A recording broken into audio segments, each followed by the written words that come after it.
Un saludo para cada uno de los que me ven en esta ocasión.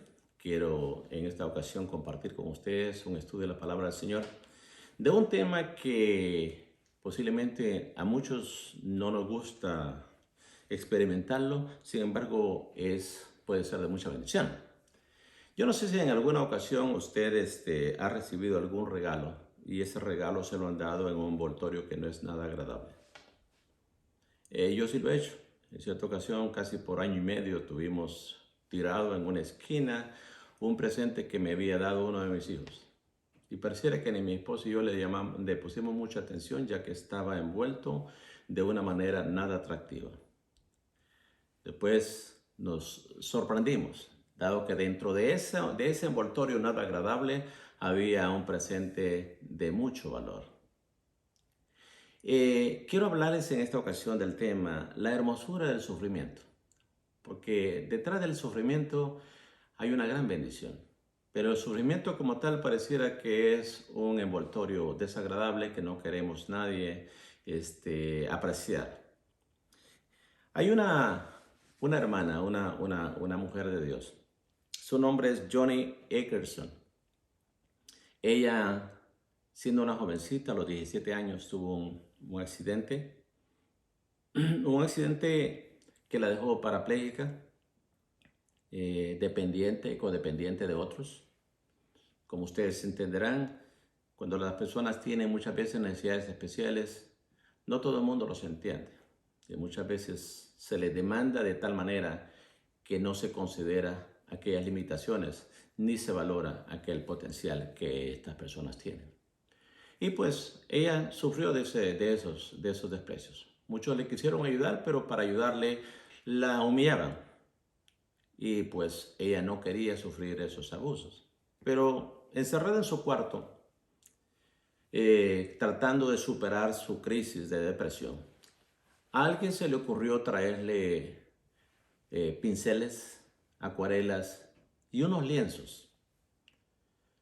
Pareciese de que era un regalo inapropiado, dado que aquella joven no podía usar sus brazos. Sin embargo, ella comenzó a usar aquellos pinceles en sus labios y comenzó a pintar. Desarrolló un arte que luego fue muy apreciado. Y él ya le llama a esas obras pincel entre mis labios, ya que es la única forma como ella puede dibujar. Ella luego desarrolla un ministerio, y ese ministerio, dado el reconocimiento que ella recibe por su arte, trae muchos fondos para poder ayudar a aquellas personas que tenían desafíos físicos, que no podían hacer lo que otras personas pueden hacer, y de esa manera ha alcanzado no solamente un propósito para bendecir a otros, sino que ha desarrollado un ministerio que ahora pues es reconocido. Y ella, en uno de sus libros, escribe esto.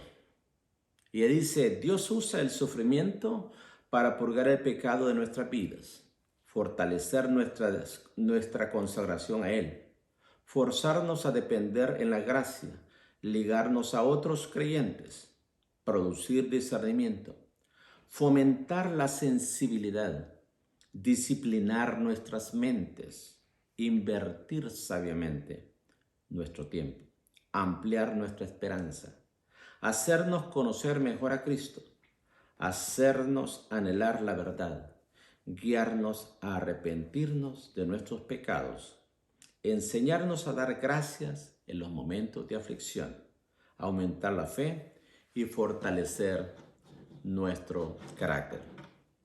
Cuando yo veo esto, medito en cuántas veces he pasado por sufrimientos como producto de mis malas decisiones, de mi misma condición de desobediencia al no someterme a la palabra del Señor. Y eso obviamente no me trae una edificación, sino que trae consecuencias. Y para poder cambiar a bendición esas consecuencias, tengo que entrar por un proceso de arrepentimiento y de obediencia a Dios para que Dios obre en mí. Pero hay aflicciones que Dios mismo las permite y que traen un propósito de bendecir. Hay una hermosura en esa aflicción, ya que detrás de ello vamos a ser edificados. Y Jesucristo es parte de lo que Él vive, y Cristo mismo dice la palabra del Señor que sufrió. Y en el libro de Isaías, capítulo 53, verso 3, lo describe como varón de los dolores experimentado en quebrantos. Jesucristo mismo fue despreciado, fue desechado y llegó hasta la muerte. Así que para cumplir un ministerio y un propósito, Cristo padeció el sufrimiento. Así que hay un propósito en el proceso de aflicción que muchas veces nosotros no valoramos. Así que aunque era hijo de Dios, padeció, y nosotros como ahora como hijos también vamos a padecer. La pregunta es, ¿esta aflicción es porque Dios la ha permitido o es por razones diferentes a ellas? Si Dios las permite, va a tener un fin, y el fin es que nosotros seamos santificados. La santificación incluye la aflicción. Así que la próxima vez que usted clame, que nosotros clamemos a Dios para que nos saque de una aflicción, antes debiésemos de pensar si esa aflicción la hemos provocado nosotros o es algo que Dios ha permitido. Porque si es algo que Dios ha permitido, es sencillamente decirle, como Cristo dijo al Padre: Señor, si es posible, haz que pase de mí esta copa, pero que no sea como yo, sino como tú. Porque detrás de todo va a haber una bendición.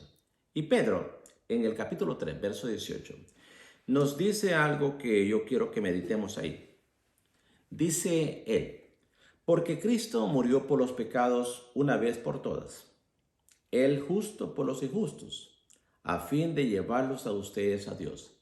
Él sufrió la muerte en su cuerpo, pero el Espíritu hizo que volviera a la vida. Y en el capítulo 2, verso 24, el mismo Pedro escribe diciendo: él mismo en su cuerpo llevó al madero nuestros pecados, para que muramos al pecado y vivamos para la justicia. Por sus heridas ustedes han sido sanados. Cristo sufrió por nosotros. Nosotros tenemos que entender que vamos a pasar por esas dificultades también. No como Cristo, pero en Él somos más que vencedores. Y en el capítulo 4, verso 1 también de 1 Pedro y el verso 2, Pedro nos dice esto: por tanto, ya que Cristo sufrió en el cuerpo, asuman también ustedes la misma actitud, porque el que ha sufrido en el cuerpo ha roto con el pecado. Y en el verso 2 termina diciendo: para vivir el resto de su vida terrenal, no satisfaciendo sus pasiones humanas, sino cumpliendo la voluntad de Dios. Parece sencillo leerlo y no cuesta escucharlo, pero vivirlo muchas veces conlleva responsabilidades que todos debemos de tomar. Y es que muchas veces queremos nosotros dictarle a Dios qué hacer. Y queremos no solamente dictarle qué hacer, sino cómo hacerlo y cuándo hacerlo. Sin embargo, dentro del plan de Dios, Dios está trabajando con nosotros. Y la aflicción trae un beneficio. Y el salmista, en el capítulo 119, verso 67, habla de algo que pues llama mucho la atención. Porque Dios siempre ve las cosas eternas, los beneficios que trae para sus hijos. Y el salmista dice, reconoce cómo ha cambiado la aflicción en su vida, cómo lo ha beneficiado. Y él dice: antes de sufrir, anduve descarriado, pero ahora obedezco tu palabra. No hay que forzarse mucho para darnos cuenta de que él está reconociendo que aunque conocía la palabra, aunque había recibido las instrucciones de parte de Dios, no las practicaba. El sufrimiento lo fue llevando a ese proceso de obediencia. Muchos de nosotros conocemos más palabra que cualquier persona. Y muchas veces hasta lo usamos como un mérito nuestro, el saber mucho. La pregunta más que es cuánto sabemos es cuánto practicamos de lo que sabemos. Y aquí el salmista dice que es sufrimiento, lo llevó a la obediencia de la palabra. Es bien común el ignorar muchas veces las instrucciones hasta que llega el momento en el cual descubrimos los por qué de Dios.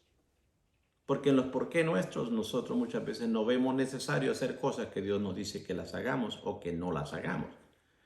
Y en el verso 21 del mismo Salmo 71, dice, me hizo bien, dice el salmista, haber sido afligido, porque así llegué a conocer tus decretos.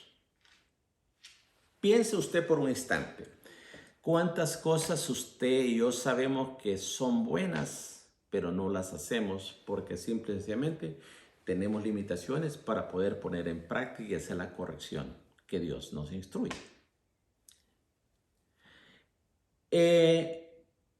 Hay otro beneficio que lo dice en el libro de Hebreos, capítulo 12, verso 10. Y aquí hace énfasis en la santidad que vamos nosotros adquiriendo. Nos trae cambiar y a ver y apreciar cosas como la justicia y la paz en nuestras vidas y en nuestras acciones y decisiones que tomamos. Y dice el Hebreos capítulo 12, verso 10. En efecto, nuestros padres nos disciplinaban por un breve tiempo, como mejor les parecía. Pero Dios lo hace para nuestro bien, a fin de que participemos de su santidad. De acuerdo a la condición del Padre, así hace las instrucciones que hace. Y obviamente los padres muchas veces, pretendiendo hacer bien, hacemos mal. Porque usamos como punto de referencia nuestra misma condición. Y como decíamos al principio, si nuestra condición está mal, pues obviamente las instrucciones y las disciplinas que aplicamos son instruidas basado en ese conocimiento equivocado que tenemos. Pero cuando Dios nos disciplina, Él lo hace para nuestro bien y sabe todo porque Él es omnisciente. En el verso 11 del mismo capítulo 12, Hebreo dice, ciertamente dice aquí, ninguna disciplina en el momento de recibirla parece agradable. Ojo, estamos hablando de esa disciplina, ¿verdad? A través de la corrección que Dios nos está dando. Y dice, sino más bien penosa. Sin embargo, después produce una cosecha de justicia y paz para quienes han sido entrenados por ella. Muchos quizás a la hora del sufrimiento abortamos procesos. A la hora del sufrimiento ignoramos y nos apartamos del camino. Nos detenemos o cambiamos. Las personas siempre tenemos esas formas de actuar que muchas veces nosotros mismos no las entendemos, ¿verdad? Ante la amenaza, ante la aflicción, muchas veces luchamos con nuestras propias fuerzas. Otras veces no luchamos, sino que evitamos, nos huimos. Pero otras veces ni luchamos, ni nos huimos y evitamos, sino que nos paralizamos, nos estancamos. Ahora déjeme decirle, esas tres cosas son parte de nuestra vida, de nuestra misma conducta y de nuestra misma condición como Dios nos ha creado. El detalle está en que la Biblia dice que hay tiempo para todo. Y hay momentos donde hay que luchar, que hay que hacerle frente a las circunstancias. Pero no siempre es así.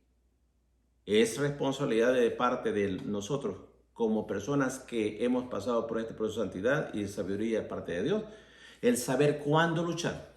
Porque hay ocasiones donde dice también la palabra del Señor que el justo ve el mal y se aparta. Entonces también hay momentos en los que tenemos que tener sabiduría para saber este momento de evitar, pero hay momentos también que hay que detenerse y escuchar a Dios. Así que en este proceso Dios quiere bendecirnos.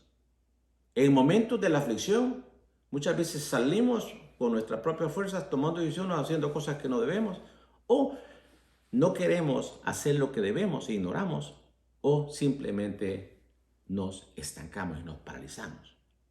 Nosotros somos instrumentos de bendición y Dios nos ha apartado para seguir siendo de bendición. Así que Dios quiere que practiquemos lo que Él nos instruye para ser bendecidos. Y durante esa práctica van a venir momentos difíciles, pero no todos, ¿verdad? Vamos a poder quizás entender cuando Dios nos pase por eso. Pero yo te invito en esta ocasión, ponle atención. Si estás en aflicción, pregúntate, ¿he hecho algo fuera del plan de Dios? ¿Es esta una consecuencia de una decisión equivocada? ¿O es algo que Dios lo está permitiendo? Y si es así, Señor, revélame. ¿Qué quieres que haga? ¿Cómo quieres que lo haga? Quizás no voy a entender por qué, pero quiero estar seguro que tú lo permites y tú tienes un propósito. Y obviamente, para los que creen, todas las cosas ayudan para bien, así sean momentos desagradables que vivamos. Quiero que leamos también el libro de Romanos, porque a medida de la experiencia, muchos de nosotros, aunque somos personas mayores, posiblemente hay actitudes o cosas que no las hemos superado y tenemos que mejorarlas. Y tiene que ver con nuestro carácter y con nuestra manera de, como hijos de Dios, poder enfrentar las aflicciones. Y el libro de Romanos, capítulo 5, verso 3, habla de que el sufrimiento ayuda para poder nosotros también alcanzar ese grado de madurez y poder aprender y desarrollar un carácter firme de acuerdo al plan de Dios. Y dice en el verso 3, y no solo en esto, sino también en nuestros sufrimientos, porque sabemos que el sufrimiento produce perseverancia. La perseverancia entereza de carácter. La entereza de carácter, esperanza. Y esta esperanza no nos defrauda, porque Dios ha derramado su amor en nuestro corazón por el Espíritu Santo que nos ha sido dado. Hay bendición. Posiblemente, cuanto más sufrimos, más vemos la misericordia de Dios, más experimentamos lo que Dios tiene para nosotros y más podemos nosotros crecer. La próxima vez que venga la aflicción, lo vamos a tomar diferente, ¿verdad? Nosotros vamos a ir aprendiendo de que nosotros no somos responsables de muchas cosas que nos preocupan. Lo malo es cuando ignoramos las cosas de las cuales sí somos responsables. Así que el carácter va siendo formado. Y en el libro de Juan, capítulo, la carta de Juan, me llama, y quiero leérselo, la atención del verso 14 y 16, la carta de Juan. Dice, no se angustien, confíen en Dios y confíen también en mí. En el hogar de mi Padre hay muchas viviendas. Si no fuera así, ya se lo habría dicho a ustedes. Voy a prepararles un lugar. Y si me voy y se lo preparo, vendré para llevármelos conmigo. Así ustedes estarán donde yo esté. Ustedes ya conocen el camino para ir a donde voy. Dijo entonces Tomás, Señor, no sabemos a dónde vas, así que ¿cómo podemos conocer el camino? Y él dice, yo soy el camino, la verdad y la vida. Le contestó Jesús. Nadie llega al Padre sino por mí. Si ustedes realmente me conocieran, conocerían también a mi Padre. Y ya desde este momento lo conocen y lo han visto.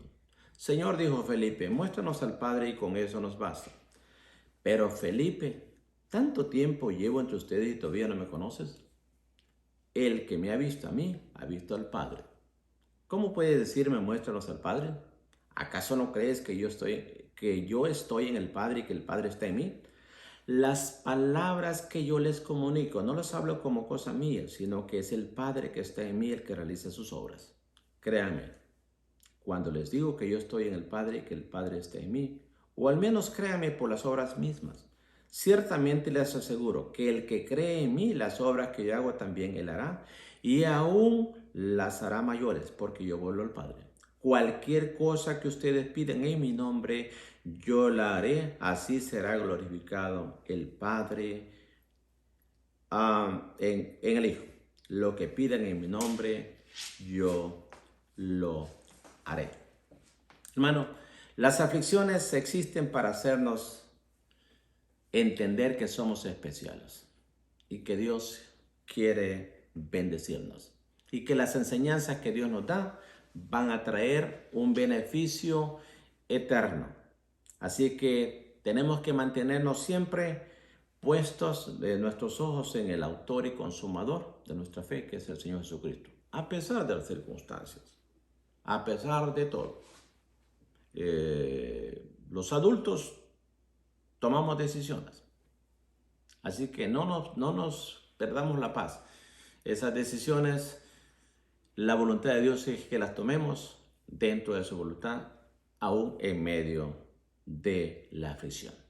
El libro de Romanos capítulo 8, verso 18 dice, porque considero que los padecimientos del tiempo presente no son dignos de comparar con la gloria que pronto nos ha de ser revelada. Esa es nuestra esperanza. Si permanecemos en el Señor, nosotros sabemos que al final tendremos una gran victoria.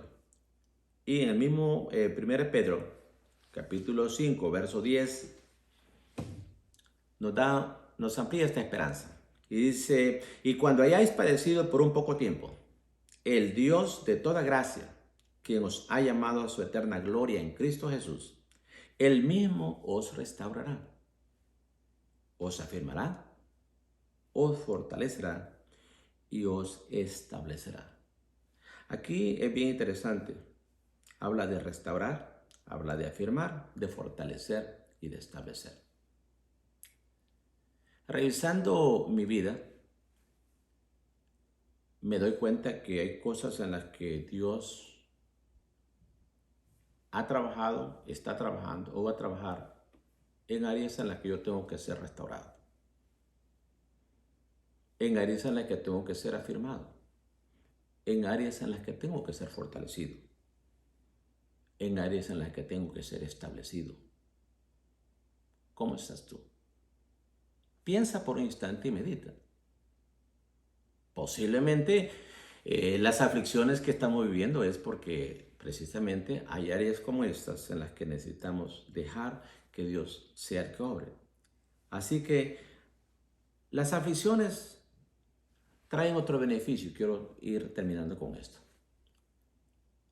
Hay muchas. Como les decía, este es el principio de muchas cosas que podemos aprender de las aflicciones. Y es que la aflicción incrementa nuestra sensibilidad hacia los demás.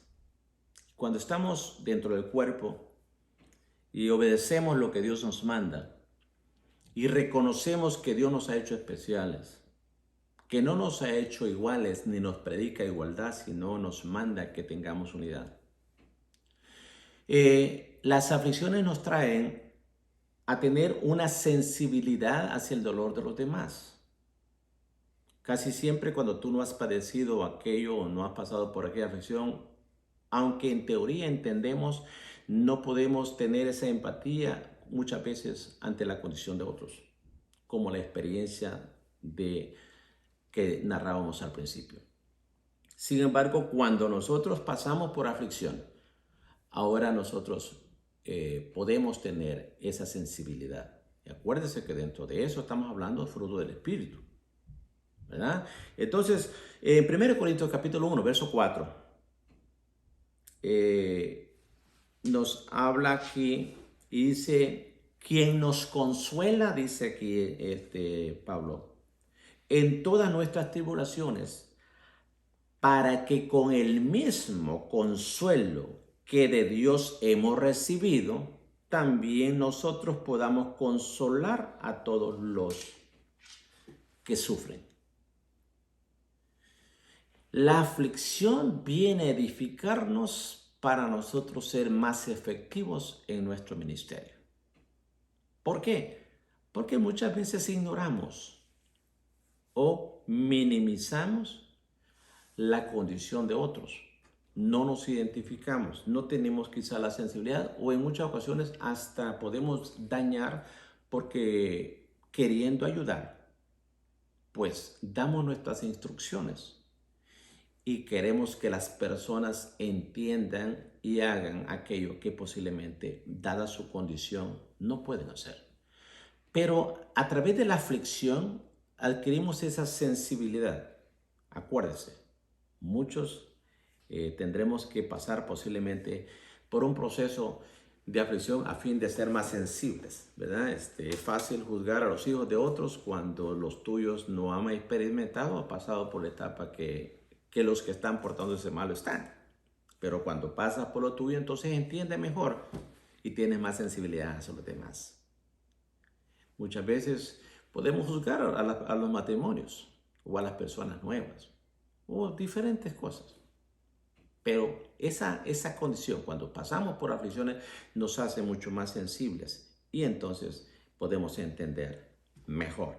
Así que el proceso de la aflicción nos lleva a santificación, nos lleva a ser mejores. Y 1 Pedro, capítulo 5, verso 9, nos dice esto.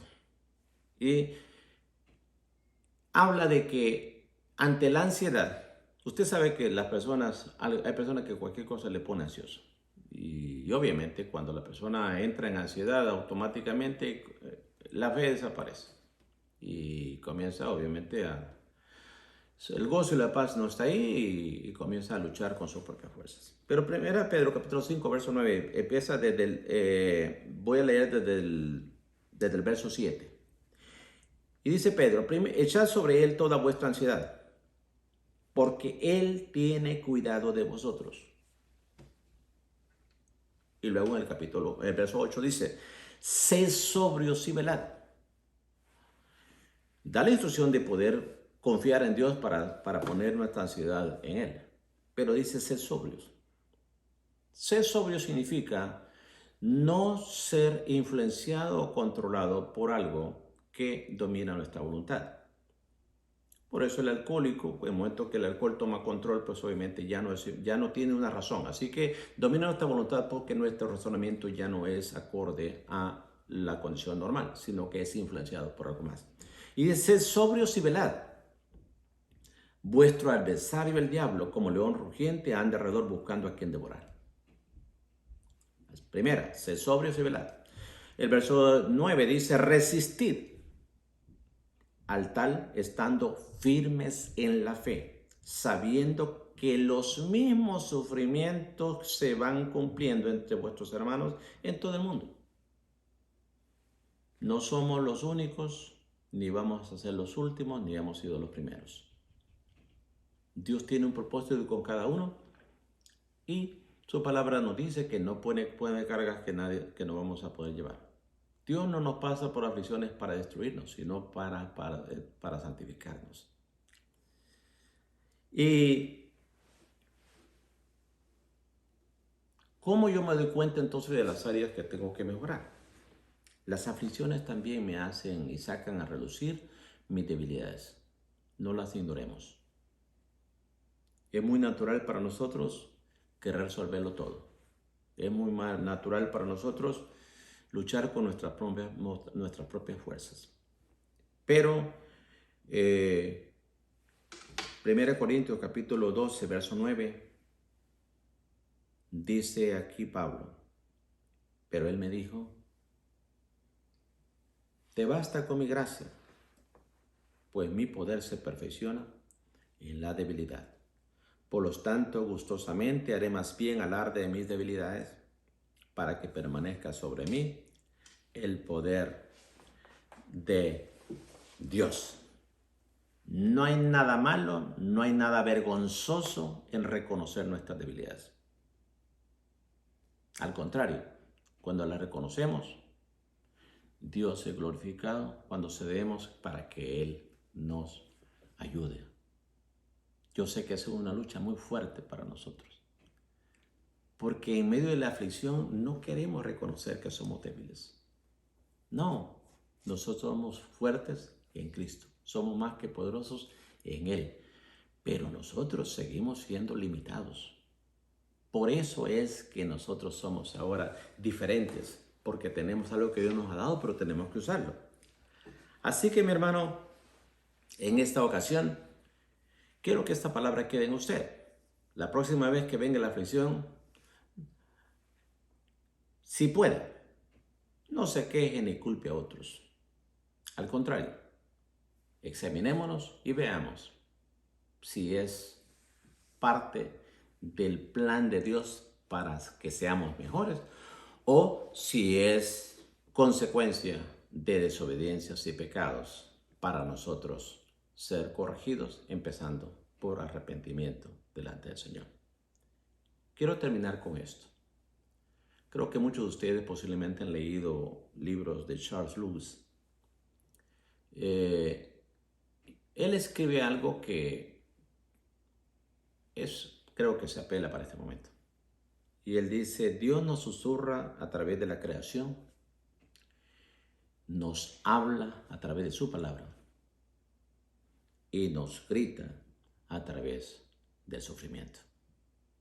Si estás pasando por un sufrimiento, quizás es el momento que meditemos, digamos, Señor, ¿por qué estamos sufriendo? Posiblemente Dios nos está llamando la atención para que hagamos cambios y para que podamos ser más bendecidos, más fuertes, más victoriosos y que de esa manera cumplamos con aquello que Dios quiere que hagamos. En esta ocasión, si tú estás ahí y me estás viendo y estás pasando por una aflicción, cualquier sea, si es por decisiones equivocadas, por desobediencia, hay una esperanza. Que lo reconozcas, que te arrepientas delante del Señor y que pues obviamente comiences un proceso y te comprometas a cambiar. Le diga, Señor, perdóname mis pecados. Señor, esto que estoy viviendo es consecuencia de que no te hice caso. Señor, esta condición en la que estoy es porque yo me descuidé. No es culpa de nada ni de nadie, es culpa mía, porque yo no me sometí a lo que tú me habías instruido. Hay esperanza. Solamente tienes que arrepentirte, pedirle perdón a Dios y entrar nuevamente al proceso del Señor. Si tú eres uno de ellos, pues esta es una ocasión. Ahí donde está, dile, Señor, perdona mis pecados. Me arrepiento y yo te pido que tú me tomes en tus brazos, que vuelvas a inscribirme en ese libro de la vida, que tú me ayudes para poder serte fiel de aquí en adelante. Pero si estás pasando por una aflicción y dices, no, yo no he hecho nada, pero Dios creo que ha permitido esto, no te preocupes por estarle preguntando a Dios por qué. Posiblemente lo más importante es ¿para qué? Y déjame decirte, Dios tiene sus tiempos y sus formas de hacerlo. Y aunque tú le preguntes un para qué, posiblemente Dios no te lo va a dar. Solo que te dé paz, que nos dé paz saber que Dios tiene control. Por lo tanto, entremos en obediencia y a su tiempo entenderemos no solamente los para qué, sino que veremos los resultados de ello. Así que mi hermano, en esta ocasión quiero que te quedes con esta palabra, que sea de mucha bendición. Muchas gracias por estar pendiente de todas las exposiciones que se dan de la palabra del Señor. Toma nota, estamos pendientes, cualquier cosa, pues contacta a uno de los números, a uno de los pastores, ¿verdad? y con mucho gusto estamos para servirte. Dios te bendiga y será hasta una próxima ocasión.